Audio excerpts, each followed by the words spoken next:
Hello, hello! Good day everyone! Nagbabalik na naman yung cute na Casimera.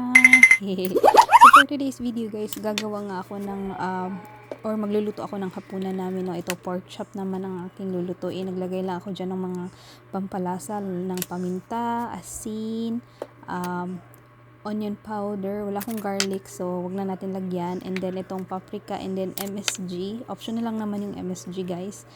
Kung gusto nyo pang maglagay ng iba't ibang pampabango dyan, pwede rin. Ayan, tsaka lulutuin ko to siya mamaya.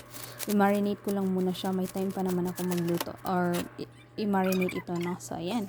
After a few minutes or hours, guys, ayan, magluluto na. Or susimulan ko ng prituhin itong ating pork chops. So, mainit na yung mantika. Ilagay na natin ang ating pork chop na marinate kanina. And then, by the way, guys, sa mahinang apoy lang guys ha, para hindi masunog yung inyong pork chop. Ayan, manipis lang naman yan, madali lang yun siya lutuin. So, ayan.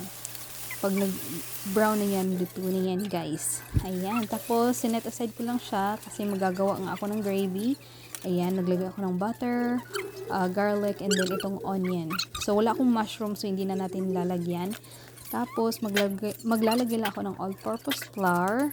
Ayan. And then, nagtunaw na ako kanina ng beef cubes sa mainit na tubig. So, ayan. Ilalagay na natin para madali na lang, no? So, naglagay lang ako dyan ng konting asin at saka itong toyo. So, ayan na. Nilagay ko na din yung ating pork. So, ready na tayong kumain, guys. So, since Filipino tayo, guys, may kanin kami. So, okay lang yun naman kasi once a day lang naman kami kumakain ng heavy meal. So, ayan. And then, maaga din kami naghahapunan. So, ayan. Let's eat everyone. Happy eating sa inyo.